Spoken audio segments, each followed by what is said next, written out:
جہان، کل عالم اور کل کائنات کی تمام تعریفات، تسبیحات اور حمد و ثنا صرف اللہ وحدہ لا شریک کے لیے مخصوص اور مختص ہیں۔ تمام عالم کا درود و سلام صرف محمد رسول اللہ اور تمام انبیاء اور مرسلین کے لیے مخصوص اور مختص ہے۔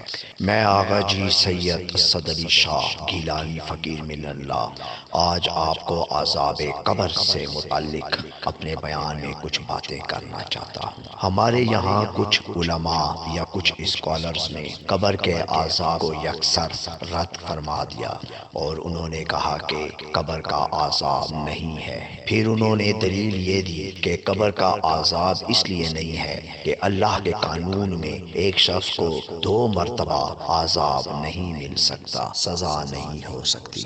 یہ دلیل اپنی جگہ پہ صراحتاً درست ہے، مگر اس دلیل کا یہاں پہ ہونا یہ جگہ مناسب نہیں ہے۔ اصل میں ہم نے سب سے پہلے جو بات میں فرق دیکھنا ہے اور وہ ہے عذاب اور سزا۔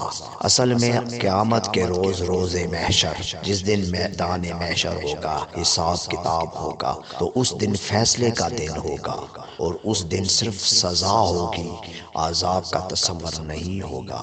جب سزا ہو جاتی ہے تو پھر وہ اس کے بعد کے معاملات جو ہوتے ہیں وہ انسان نے سزا کاٹنی ہوتی ہے۔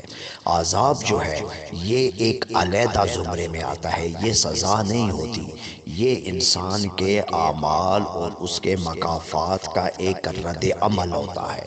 لہٰذا قبر میں جب انسان جاتا ہے، قبر کو استعارہ کے طور پہ استعمال کیا ہے اللہ نے قرآن میں، اور قبر کا ذکر بھی فرمایا ہے۔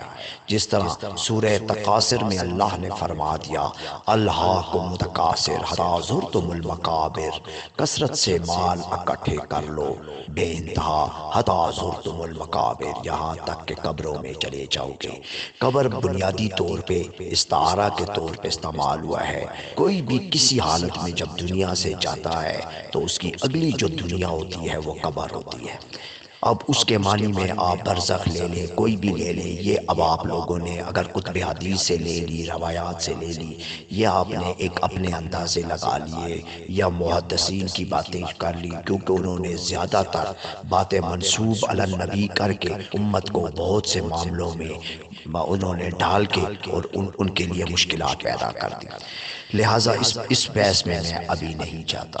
جب آدمی قبر میں چلا جاتا ہے، چاہے وہ مچھلی کے پیٹ میں ہے، چاہے وہ آسمان پہ وہ بکھر چکا ہے، چاہے وہ سمندر برد ہو چکا ہے، چاہے وہ زمین کے اندر ایک گڑھا کھود کے اس کو ڈال دیا گیا ہے، اس کو جلا دیا گیا ہے، جہاں بھی ہوگا اس کا جسم، جس طرح آپ نے ابراہیم علیہ السلام کا وہ واقعہ پرندوں والا آپ کے ذہن میں ہوگا کہ اللہ نے فرمایا کہ ان کو اپنے آپ سے مانوس کرواؤ، پھر ان کو ٹکڑے ٹکڑے کر دو اور ان کو مختلف جگہوں پہ پھینک دو، پھر ایک ہی آواز پہ وہ سب آ گئے۔ یہ قرآن کی بات ہے اور یہی حقیقت ہے۔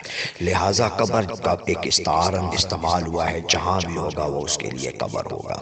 اللہ نے قرآن میں جب کہا نا کہ کل نفس ذائقۃ الموت، تو صرف نفس نے مرنا ہے۔ اللہ نے یہ کبھی نہیں کہا کہ کل جسم ذائقۃ الموت، کل روح ذائقۃ الموت۔ اللہ نے یہ نہیں فرمایا کہ جسم کو موت آئے گی، اللہ نے یہ بھی نہیں فرمایا کہ روح کو موت آتی ہے۔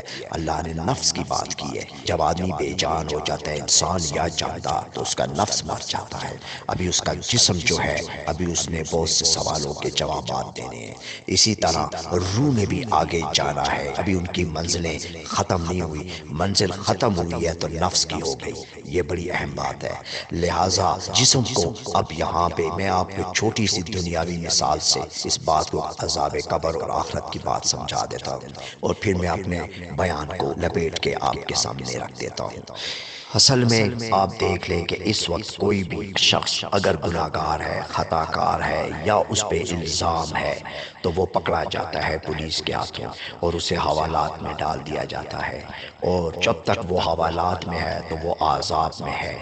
جس وقت تک وہ عدالت میں پیش نہیں ہوگا، جج کے سامنے نہیں جائے گا اور وہ سزا نہیں سنائے گا، تو پھر اگلا مرحلہ بات ہے۔ ابھی وہ عذاب میں مبتلا ہے، سزا ابھی اسے نہیں ہوئی۔ لہٰذا یہی معاملہ میں نے آپ کو دنیاوی طور پہ ایک بات سمجھانے کے لیے جو مطابقت نہیں رکھتی اللہ کے معاملات میں، جب لوگ دنیاوی مثالیں دیتے ہیں تو وہ مطابقت نہیں رکھتی، لیکن یہ صرف میں نے ایک ویسے ہی سمجھانے کے لیے بات کہی ہے۔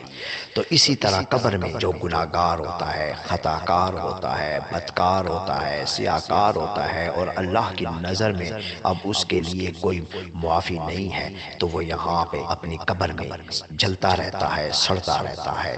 اب اس پہ کون کون سے عذاب نازل ہوتے ہیں وہ ان میں مبتلا رہتا ہے۔ اور جو نیک ہوتا ہے تو اس کے لیے وہی قبر جو ہے وہ جنت کے باغوں میں سے ایک باغ بن جاتا ہے۔ بس یہی بات ہے۔ سزا تو پھر روز محشر ہوگی۔ عذاب اور سزا میں جس وقت آپ فرق کر لیں گے تو پھر آپ قبر کے عذاب سے انکار نہیں کر سکتے۔ میرے نبی علیہ الصلوۃ والسلام کی دعا میں بھی ایک اللہم انی اعوذ بک من عذاب القبر، تو اللہ کے نبی نے جس وقت یہ کلمات فرمائے تو اس کا مطلب ہے کہ قبر میں عذاب ہوگا۔ بس یہی حقیقت ہے۔ عذاب اور چیز ہے، سزا اور چیز ہے۔ اللہ کا قانون اپنی جگہ مسلم ہے اور اس میں فرق بھی نہیں ہے۔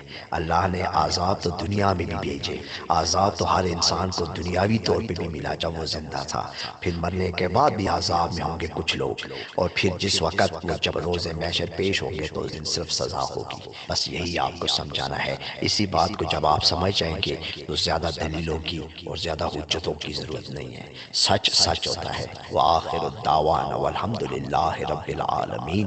سبحان ربک رب العزت عما یصفون وسلام علی المرسلین والحمد للہ رب العالمین۔ السلام علیکم۔